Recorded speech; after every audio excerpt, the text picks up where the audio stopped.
Bonsoir à tous, bonsoir Hugo. Bonsoir Julie, bonsoir à tous. Bienvenue dans le 20h d'IEJ News. Tout de suite les titres. Le président l'a annoncé tout à l'heure, la vaccination par AstraZeneca est suspendue en attendant les résultats de l'Agence européenne des médicaments. La rédaction d'IEJ News a enquêté sur la dangerosité du vaccin. Cette décision impacte également la vaccination en pharmacie qui a commencé aujourd'hui.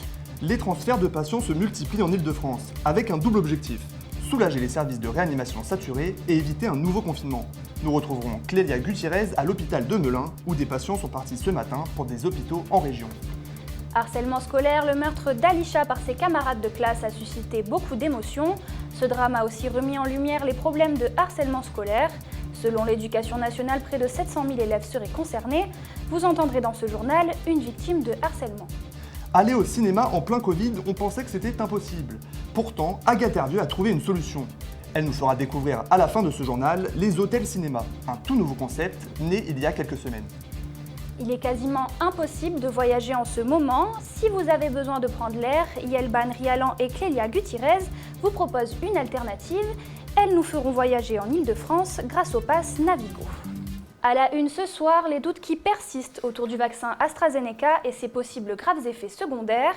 Après l'Italie, les Pays-Bas, le Danemark ou encore l'Allemagne, c'est au tour de la France de suspendre l'utilisation du vaccin britannique. C'est Emmanuel Macron lui-même qui l'a annoncé tout à l'heure. La décision qui a été prise, en conformité aussi avec notre politique européenne, c'est de suspendre par précaution la vaccination avec AstraZeneca, en espérant la reprendre vite, si l'avis de l'EMA le permet. C'est un document exceptionnel que nous vous proposons ce soir en début de journal. En attendant les résultats de l'enquête de l'Agence européenne des médicaments, de nombreuses questions se posent sur le vaccin AstraZeneca. Alors, qu'en est-il réellement ? Faut-il s'en inquiéter ? À quel point la vaccination va-t-elle être impactée par ces problèmes ? C'est l'enquête de la rédaction. Nicolas Calonne, Antoine Delaplanche et l'ensemble des équipes de l'IEJ. Moins cher que ses concurrents et plus facile à fabriquer, l'AstraZeneca est d'abord présenté comme l'un des meilleurs outils pour lutter contre le coronavirus. Mais après avoir été administré à plus de 17 millions de personnes, nombre d'entre elles témoignent de complications de santé parfois graves. Pour savoir si ce vaccin présente réellement un danger, nous nous sommes rendus à l'hôpital de l'Hôtel-Dieu à Paris. Pour Gérald Kerziek, urgentiste ayant administré des dizaines de doses du vaccin AstraZeneca, les risques liés à cette injection sont minimes. Il se trouve que là, comme il y a une vaccination massive, 3 millions de personnes vaccinées, notamment au Danemark, un petit effet secondaire qu'on ne voit pas dans les essais cliniques pourrait apparaître quand on fait une vaccination de masse. Mais là, le nombre de thromboses, c'est-à-dire ces caillots dans les vaisseaux sanguins, une petite trentaine pour 3 millions de vaccinations, c'est moins que ce qui apparaît dans la population générale, même sans vaccin. Donc on ne peut pas dire qu'il y a un effet secondaire, il n'y a pas de lien de causalité. De l'autre côté de la Manche, en Irlande, cet avis est partagé par un ancien dirigeant de Johnson & Johnson, Pauric O'Grady. Il n'hésite pas à pointer du doigt le manque de confiance envers les industries pharmaceutiques. La méfiance, le manque de confiance, ce sont des sentiments communs à beaucoup de personnes en ce moment.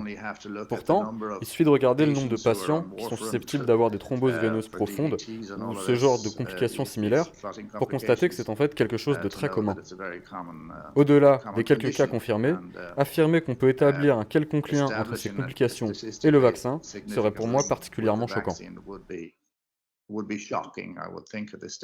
Même si le calcul bénéfice-risque de l'AstraZeneca reste très positif, les profondes différences de conception entre ce vaccin et ses concurrents expliquent en partie le manque d'informations et de recul vis-à-vis de celui-ci. C'est en tout cas l'opinion de Lars Bak Nielsen, conseiller médical général du groupe Lego. Ces vaccins sont en fait très différents. On ne peut pas dire que l'un soit meilleur que l'autre, surtout à aussi court terme. Ils n'ont pas du tout été développés ou produits de la même manière. Le Moderna et le Pfizer ont été fabriqués de façon beaucoup plus moderne. En conséquence, il y a beaucoup plus de personnes favorables à ces nouveaux vaccins, ou en tout cas prêtes à leur accorder leur confiance. Mais pour les premiers concernés, ceux ayant déjà reçu l'injection, le quotidien avec le vaccin n'est pas si simple. À l'hôpital Avicenne à Bobigny, tous les médecins ont reçu le sérum d'AstraZeneca. Parmi eux, Pierre-Alexandre Lecomte, urgentiste externe. Il témoigne d'effets secondaires très contraignants et de l'inquiétude qui les accompagne. Le lendemain, j'ai eu de la fièvre, j'avais de la fièvre, j'avais chaud, mal à la tête, des douleurs musculaires, J'étais fatigué, tout ça quoi. AstraZeneca, c'est 12 semaines entre les 2 injections. Et je pense que c'est plus ça qui me pose problème, c'est que pendant 12 semaines, je suis pas vraiment vacciné. Après, c'est vrai que si, pour des personnes qui ont plus de problèmes de santé, Pfizer, c'est peut-être mieux ça pour avoir moins d'effets secondaires. Pour bénéficier des précisions du gouvernement concernant la suspension du vaccin en France, nous avons tenté de contacter le ministère de la Santé, sans succès. Honnêtement, non. Enfin, je ne veux pas vous décourager, mais je pense que ça va être compliqué vu l'actualité d'avoir quelqu'un qui vous répond. S'il ne souhaite pas communiquer, une chose est sûre, le gouvernement français attend de pied ferme les conclusions de l'enquête de l'Agence européenne du médicament prévue jeudi sur les cas déclarés de thrombose. Ces inquiétudes autour du vaccin AstraZeneca ont également un impact sur la stratégie de vaccination, une stratégie essentielle pour éviter un nouveau confinement. Hasard du calendrier, la vaccination en pharmacie a débuté aujourd'hui. Les pharmaciens qui devaient utiliser des doses AstraZeneca ont donc été obligés d'arrêter les injections pour le moment. Joël Kadima et Théo Ledran. Catherine est l'une des dernières personnes à s'être vue injecter le vaccin AstraZeneca. Je vous laisse appuyer la compresse un petit peu. Mais la Covid, tu m'auras pas. Ouais. Dans cette pharmacie, des patients ont reçu une dose du vaccin AstraZeneca peu avant l'annonce de sa suspension. Sophie Berland, docteur en pharmacie, explique comment s'est déroulée la journée de vaccination. Du coup, on a essayé de grouper 10 patients plus 2 en plus en 1 heure. Voilà. Donc on les fait venir toutes les 5 à 10 minutes en fait. Voilà, pour que tout soit injecté. Dès que le flacon est ouvert, en fait, il est injecté quasiment dans l'heure, voire heure et demie. Les pharmacies ne pourront donc pas vacciner dans les jours à venir. Venez, monsieur. La pharmacie de la Louvière s'apprêtait à accueillir des patients à partir de mardi. Tout avait été mis en œuvre pour être prêt le jour J. C'est la lumière, donc on va... Hop. Le flacon du vaccin AstraZeneca était même déjà à disposition. Virginie Méret reste assez pessimiste pour la suite. Alors la semaine prochaine, on a espoir, mais je dis bien espoir, d'avoir 2 flacons. Donc on fera 2 matinées avec 10 patients par jour. Les pharmacies se retrouvent à nouveau dans le flou. Les voilà maintenant contraintes d'arrêter la vaccination jusqu'à une date encore inconnue. Autre élément dans la stratégie du gouvernement pour éviter un nouveau reconfinement, le transfert de patients. Les hôpitaux parisiens proches de la saturation ont commencé ce week-end à déplacer des malades vers d'autres régions. Clélia Gutiérrez, vous êtes devant l'hôpital de Melun en Seine-et-Marne où 2 patients ont été évacués ce matin. Oui, Julie, sur place, les transferts viennent d'être effectués. 2 patients en réanimation Covid viennent d'être transférés à l'aéroport Orly. Décollage 11h20. Ces 2 patients seront envoyés à Cahors et à Tarbes. Samedi dernier, déjà 3 patients de l'hôpital de Melun-Sénart ont été transférés vers l'ouest de la France. C'est une course contre la montre qui s'est enclenchée. Une centaine de transferts est prévue selon le porte-parole du gouvernement Gabriel Attal afin de désengorger les hôpitaux. Un quart des lits de réanimation occupés en France sont en Île-de-France. Pour le moment, les mesures sont toujours les mêmes, déprogrammation d'intervention, transfert massif de patients vers les régions moins engorgées, mobilisation du public et du privé. Le transfert des patients, c'est presque devenu une habitude pour les hôpitaux parisiens. Effectivement, cette stratégie a été mise en place dès le début de l'année dernière. Ce processus n'est pas toujours facile à mettre en place. Melkon Ajamian, bonsoir. Bonsoir Julie. Cette politique a déjà fait ses preuves l'année dernière. C'est l'angle d'attaque du gouvernement pour éviter un reconfinement total. Ces transferts de patients étaient déjà d'actualité lors du premier confinement. Au pic de l'épidémie, vers le mois de mars et avril, c'est 172 patients qui ont été transférés du Grand Est aux pays avoisinants comme l'Allemagne ou la Suisse. Les transferts se font aussi sur le sol national, comme en avril dernier où 47 patients ont été transférés de l'Île-de-France au Pays de la Loire. Et alors, quels sont les moyens de transport pour ce genre de transfert ? Alors effectivement, il y a plusieurs moyens de transport sollicités. Il y a l'avion, le train, l'hélicoptère et même le bateau militaire pour certains cas. Le problème, c'est la logistique. Par exemple, pour l'hélicoptère, il faut compter 7 personnes pour 2 personnes transportées. Dans les TGV médicalisés pour 27 patients, il faut 56 personnes entre médecins-chefs, infirmiers, secouristes et logisticiens. S'ajoutent à ça enfin les besoins matériels, les lits ou encore les bouteilles d'oxygène indispensables. On peut en compter jusqu'à 200 à bord d'un TGV. Et comment vont s'organiser les transferts pour ces prochains jours ? Alors, selon le porte-parole du gouvernement, d'ici la fin de semaine, c'est probablement une centaine de patients qui seront évacués de la région Île-de-France vers d'autres régions. Dans les Hauts-de-France, région frappée notamment par les variants britanniques, c'est vers la Belgique que seront prochainement transférés les patients hospitalisés, sachant que dans tous les cas, un transfert d'urgence ne peut pas se faire sans l'accord de la famille. Et combien peut coûter la prise en charge des patients transférés? Alors, pour le prix des transferts, par exemple, l'hélicoptère, ça reste très difficile à appréhender, mais ce que l'on sait, c'est qu'une facturation se fera à la minute pour les vols d'hélicoptères. Les TGV restent économiquement, bien évidemment, beaucoup plus rentables, avec une grande capacité d'accueil. Pour se faire une idée, Berlin avait annoncé que lors du premier confinement, la prise en charge des 160 patients français sur son sol aurait coûté près de 20 millions d'euros. Merci Melcon. La menace d'un potentiel reconfinement pèse sur les épaules des étudiants. Alexia, 22 ans, est en double licence biologie-médecine. Depuis un an, elle n'a que très peu de cours en présentiel. Le reste du temps, elle est obligée de travailler depuis son studio. Melcon Ajamian l'a rencontré pour IEJ News. Coupée du monde extérieur dans son petit studio de banlieue parisienne, Alexia espère une seule chose, la tenue de ses cours de travaux pratiques. La seule chose qui nous fait tenir là, c'est nos seules séances en labo, de travaux pratiques ou certains travaux dirigés qu'on fait en labo. Donc on est dans l'impossibilité de le faire en visio. Et c'est vraiment les seules choses, les seules occasions dans lesquelles on rencontre le professeur. On restait à la fin à parler avec le prof, des fois pendant 1 heure, 1 heure et demie. On ne voyait pas le temps passer, mais parce qu'on est, sans le vouloir, en recherche de contact humain. On ne se rend même pas compte qu'on finit par parler pendant des heures, même entre nous, après les cours, parce qu'on est en réel manque en fait, de ça. Et au-delà de tant dans nos études que dans notre vie personnelle en fait. Pour suivre le rythme, Alexia a aménagé 15 mètres carrés en salle de cours. Les cours ça déborde, j'en ai partout. Là déjà, ce meuble il est rempli entièrement. Là-dessous j'ai un sacré paquet aussi. Et j'avais tellement pas de place que j'ai dû mettre tout le reste sous la télé. L'étudiante à la vie bien remplie et au planning surchargé travaille plus de 12 heures par jour, avec cahier et fiches comme unique camarade. À l'heure où un jeune sur 6 a décidé d'arrêter ses études pour cause de décrochage, Alexia a décidé de s'accorder des rares mais précieux moments de répit. Dès que j'ai 1 heure de trou, je descends 5 minutes ici. Donc ça me permet de respirer. Donc c'est un peu paradoxal avec le masque, mais j'ai pas vraiment d'autre choix. Et j'aime bien lire dehors pour m'aérer.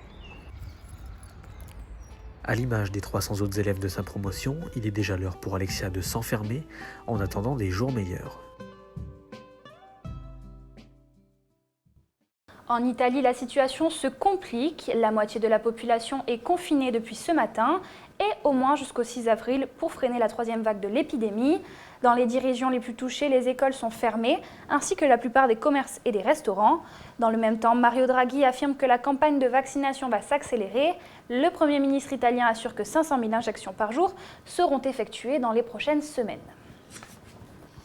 Confinement en Italie, menace de nouvelles restrictions en France et déjeuner en terrasse en Espagne. Et oui, notre voisin européen n'a pas adopté la même stratégie que nous. Yanis Tilouin est notre envoyé spécial d'IEJ News à Madrid et vous allez le voir, il n'est pas le seul Français à profiter de cette liberté. Bon appétit les gars. C'est une ambiance qui nous semble bien étrangère maintenant et pourtant ces étudiants parisiens ne sont qu'à 2 heures d'avion de leur domicile. Ils sont venus rejoindre un ami à Madrid pour le week-end. Ça fait du bien de voir des gens en terrasse. Le monde ici, ils ont tous du sourire, quoi. Et franchement, ça réchauffe un peu le cœur et tout de se dire que voilà, dans un pays de l'Union européenne, à même pas 2 heures d'avion de chez nous, le fait d'aller voir des expositions comme ce matin, on a pu justement aller découvrir le musée de la Reina Sofia. En Espagne, le couvre-feu est fixé à 23h, mais les bars et restaurants ferment à 21h30. Le gouvernement espagnol a fait le choix de restrictions moins sévères qu'en France. On peut manger jusqu'à 6 en terrasse, ce qui attire beaucoup de jeunes Français. Et vous pouvez voir le panorama, on passe un super moment. On se rend bien compte que le Covid, il est appréhendé d'une manière différente ici parce que le couvre-feu il est plus tard. Les gens ils respectent mieux le port du masque. Ça veut dire qu'au final, ils peuvent ouvrir les bars, se permettre d'ouvrir les bars. Aujourd'hui, un peu plus de 8% de la population est vaccinée en Espagne. Le pays compte près de 5000 cas par jour. La stratégie semble pour le moment bien fonctionner. La menace d'un reconfinement pèse toujours sur la France, une situation qui forcerait les commerces dits non essentiels à fermer une nouvelle fois. Une menace pour ces derniers, même si certains commerçants ont déjà défini leur stratégie, après avoir été pris de court par le premier confinement. Un reportage de Youssef Galaza et Adrien Borges. Si ce commerce a survécu à 2 confinements, comme beaucoup d'autres, il pourrait mettre la clé sous la porte. Aujourd'hui, les clients affluent dans cette boutique parisienne, mais cela pourrait changer très rapidement si la situation sanitaire l'exige. Malheureusement, la boutique sera fermée, mais nous avons notre site internet Bazar Chic qui continuera à fonctionner normalement pour pouvoir satisfaire nos clients. Et nous serons au chômage partiel. Un chômage partiel qui avait mis sur la touche 8,6 millions de Français lors du premier confinement. Si cette chaîne de magasins peut s'appuyer sur un site en ligne connu, les commerces indépendants devront vraisemblablement innover lors des prochaines semaines. L'année dernière, 12 000 commerçants ont fait faillite. Pour éviter un tel sort, ce fleuriste situé à Colombes, dans les Hauts-de-Seine, a trouvé une solution. Ça dépend de règlement. Si nous nous autorise à être ouvert, on sera ouvert. Sinon, donc, on assure les livraisons et voilà. Des livraisons pouvant être programmées en appelant directement la boutique ou en commandant sur Internet. Les délais de livraison seront rallongés. Mais pour ce qu'il en est de vos fleurs, ne vous inquiétez pas, vous les recevrez toutes fraîches. C'est le retour de la prime Macron, une prime défiscalisée et sans cotisation sociale de 1 000 € pour tous les salariés. L'annonce a été faite par Jean Castex à l'issue de sa rencontre avec les partenaires sociaux. Le Premier ministre a aussi annoncé le maintien jusqu'à la fin de l'année des aides à l'apprentissage. Concernant la prime d'embauche pour les jeunes, elle a été prolongée jusqu'au 31 mai. Telegram, Twitch. Si vous pensez que ces canaux en ligne sont réservés aux plus jeunes, eh bien détrompez-vous. Depuis quelque temps, les politiques les utilisent pour faire campagne. Un élément qui s'ajoute aux distributions de tracts sur les marchés. Explication de David Pereira et Elodie Chalandre. La distribution de tracts pour rencontrer ses électeurs, ce n'est plus suffisant. Le téléphone portable et les plateformes en ligne sont les nouvelles armes des militants. De nouveaux moyens de communication mis en avant par la crise sanitaire. C'est des groupes qu'on a développés pour coordonner tout ce qui est action militante, notamment en période de Covid où on n'a pas la possibilité de se réunir, donc ça permet d'échanger, de débattre, etc. Ça permet aussi de communiquer de l'info, ça permet aussi d'avoir des débats entre nous, de réagir à l'actualité. Parmi les réseaux les plus utilisés, Twitch. À l'origine réservé aux jeux vidéo, il compte 1 million de visiteurs chaque jour en France. L'année dernière, la plateforme a enregistré une augmentation de fréquentation de près de 60%. De plus en plus d'émissions y sont hébergées. Twitch devient une tribune pour les politiques et même pour l'État. En direct sur Twitch et sur YouTube. Un réseau qui crée une proximité avec le public, comme l'explique cette politologue. Twitch, c'est un dialogue qui est complexe pour des politiques. Et c'est pas tant une question de génération. Il y a une volonté de modernité aussi, qui est de dire je vais sur Twitch parce que c'est moderne d'aller sur Twitch. Donc le fait de répondre en direct aux gens, aux vrais gens de la vraie vie, est un peu à l'heure quand même. Que ce soit sur Twitch ou sur les marchés, la campagne présidentielle est déjà lancée. Ah oui, on était 6 000, maintenant on est 20 000, d'accord. Un nouveau moyen de communication, loin des contraintes des médias traditionnels. Il y aura bien des néonicotinoïdes dans la culture des betteraves. Le Conseil d'État a validé aujourd'hui une loi adoptée par le gouvernement qui permet l'utilisation de cet insecticide. C'était une demande des producteurs de betteraves après une épidémie de jaunisse qui leur a fait perdre 280 millions d'euros l'année dernière. Cette décision est contestée par les ONG qui dénoncent les dangers de ce produit pour la biodiversité. Ils étaient des centaines hier après-midi dans les rues d'Argenteuil pour rendre hommage à Alisha. Une marche blanche en mémoire de la jeune fille tuée la semaine dernière par 2 de ses camarades de classe. Un drame qui met une nouvelle fois en lumière le harcèlement scolaire. 700 000 élèves seraient concernés. Ilona Lemaire, Barnabé Deveau. Le harcèlement, Elisa Mamet l'a vécu pendant près d'1 an et demi lorsqu'elle était au lycée. Aujourd'hui étudiante à la Sorbonne, elle en garde de véritables séquelles. Quand je suis arrivée à la fac, j'ai eu beaucoup de mal à sociabiliser avec les autres gens parce que j'avais l'impression qu'ils se moquaient tous de moi et que ils voulaient tous être méchants avec moi et qu'ils rigolaient de moi quand j'étais un peu loin alors qu'ils parlaient simplement entre eux.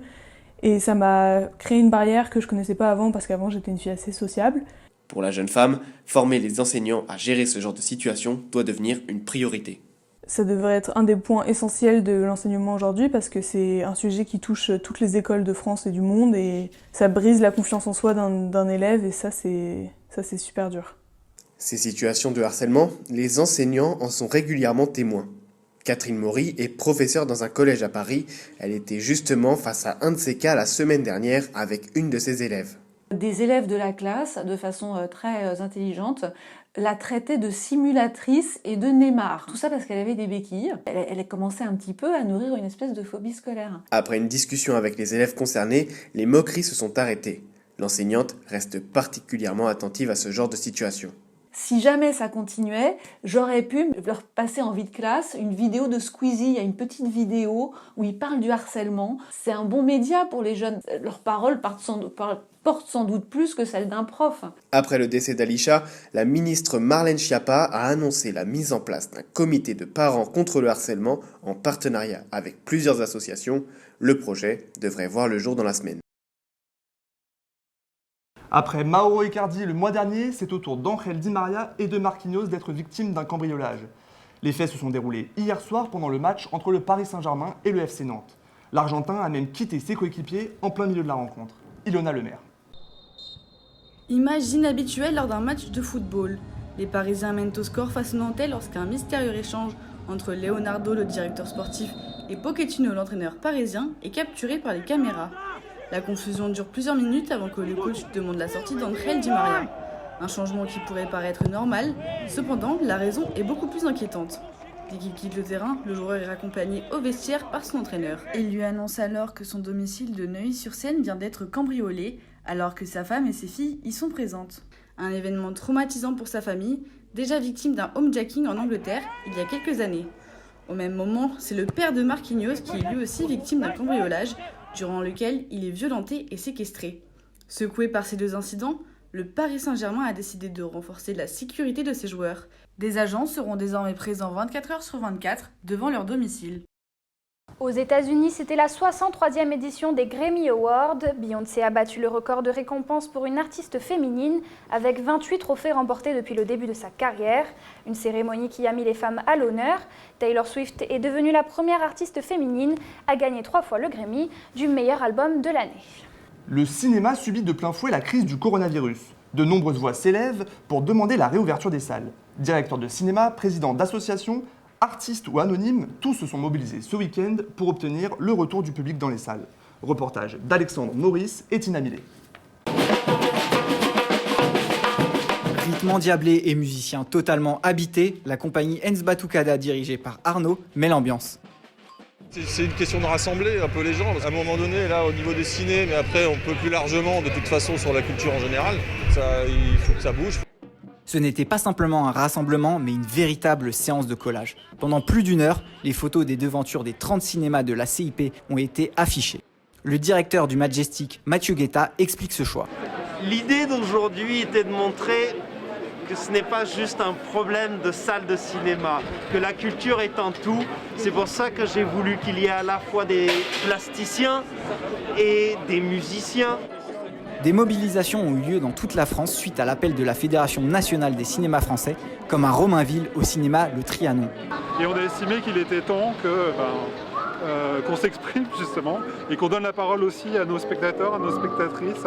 À Pantin, quelques dizaines de personnes s'étaient réunies pour afficher leur soutien au Ciné 104. Parmi elles, Idir Serguine, le coprésident de l'ACID. On nous a soutenus, mais on sait aussi que ça n'est plus tenable. Il y a aujourd'hui 300 films qui attendent de sortir. 300 films, ça veut dire une perspective d'une brutalité de sortie pour les films les plus fragiles. On a peur de voir les gros blockbusters truster tous les écrans. Une œuvre, elle est faite pour être partagée. Depuis le 14 mars 2020, les cinémas ont été fermés durant 235 jours. Aucune réouverture n'est prévue pour le moment. Vous l'avez vu, le cinéma est en danger. MK2 vient de créer un nouveau concept pour tenter d'aider le secteur. C'est l'heure de la chronique J'ai testé pour vous. Agathe Hervieux, bonsoir. Bonsoir à vous deux. Cette société de production de films a décidé de réunir cinéma et hôtel. Et oui, un cinéma ouvert en plein Covid-19. Jusqu'à présent, c'était impossible, mais maintenant c'est possible. C'est le pari de l'hôtel Paradiso, imaginé avec le groupe de production MK2. Installé dans le 12e arrondissement de Paris, ce premier hôtel cinéma est l'œuvre d'un duo de frères. Ils s'appellent Nathanaël et Elisha Karmitz, et vous les avez sans doute reconnus puisqu'il s'agit des enfants de Marin Karmitz, le fondateur de MK2. Alors au programme, une salle de cinéma traditionnelle, mais surtout des rétroprojecteurs dans des chambres et même un toit terrasse pour regarder un film en plein air. Un concept pour le moins atypique, donc on découvre ça tout de suite. Une salle de cinéma sans quitter son lit, c'est le concept qu'a développé l'hôtel Paradiso, un hôtel pas comme les autres, entièrement consacré au 7e art. Allez, suivez-moi, on y va. Ouvert depuis 7 jours, l'hôtel situé au 135 boulevard Diderot a été construit au-dessus du cinéma de quartier. L'hôtel et MK2 se sont implantés au-dessus en opérant une immense rénovation, 34 chambres, 2 suites et un rooftop, ainsi que des couloirs imprégnés du 7e art. Chaque couloir, on a une sélection en tout de 2500 DVD, donc parmi les trésors du cinéma mondial, donc dans l'idée où les clients, s'ils n'ont pas trouvé tout ce qu'ils voulaient, ce qui m'étonnerait, mais sur la tablette, ils peuvent au détour d'un couloir tomber sur un petit chef-d'œuvre qu'ils prennent et on leur monte un lecteur DVD, ils n'ont plus qu'à le regarder dans leur chambre. Il suffit de se connecter à la tablette centrale reliée au rétroprojecteur et aux enceintes, donnant ainsi accès à toute une diversité de services de VOD. La toile de l'écran descend, plonge la pièce dans le noir et la projection peut commencer.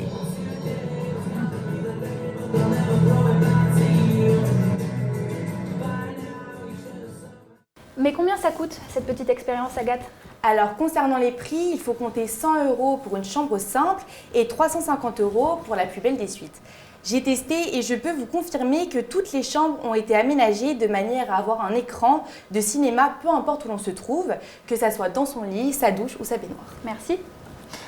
Autre idée de sortie, le 20h vous propose de vous évader en dehors de Paris avec un simple pass Navigo. Et si la solution se trouvait dans votre poche ? Clélia Gutiérrez, Melkon Ajamian et Yelban Rialan ont troqué leur billet d'avion contre leur carte de transport. Passe Navigo à la main, direction la gare de Lyon. La ligne R dépose les Parisiens en manque de nature en seulement 30 minutes chrono, gare de Melun. Encore 10 minutes de bus et de marche et vous voilà arrivé au beau milieu du bois de la Rochette. Ici, le chant des oiseaux, le bruit de l'eau pour une escapade bien méritée. Stéphane Clausin, jardinier pour la municipalité de Paris, profite de cet espace tous les week-ends. C'est assez reposant, donc je viens ici pour manger le midi. Ça me détend et puis ça me rappelle la pêche, voilà, tout simplement. D'accord. Pour allier nature et sensations fortes, il faut se rendre à Chaville-Vélizy. Au programme, tyrolienne et parcours d'acrobranche. Anaïs Gilles, responsable du site, constate une augmentation de la fréquentation. Puis la reprise le 13 février, on a eu vachement de monde, notamment parce que les gens étaient contents de pouvoir sortir, et du coup de profiter du grand air et tout. Puis en plus on est proche de Paris. On est vraiment dans une ville où il y a 3 gares qui viennent de 3 lieux différents, donc c'est un avantage. Ouais. Un avantage dont les enfants profitent au maximum. Lila, 8 ans, habituée des lieux, possède son parcours préféré. Moi, je préfère le parcours 5. 5, c'est lequel ? Le parcours 5 a que des tyroliennes. Les parents y trouvent aussi leur bonheur. Marie à Lyon, mère de 3 enfants, savoure ce moment. C'est la nature qu'on va apprécier le plus ici. On peut se retrouver avec les enfants, voilà, à profiter du beau temps et puis pouvoir s'évader quand même. Ouais. C'est juste à côté et puis... Et en ces périodes-là, il faut sortir. De quoi prendre de la hauteur et se ressourcer à quelques stations de la capitale. On vous le garantit, vous vous sentirez pousser des ailes. C'est la fin de ce journal. Merci de nous avoir suivis. Merci Hugo. Merci Julie. Nous vous donnons rendez-vous demain à 13h sur ILJ News pour le journal d'Asdin Arbi et de Yousra Amran. Bonne soirée.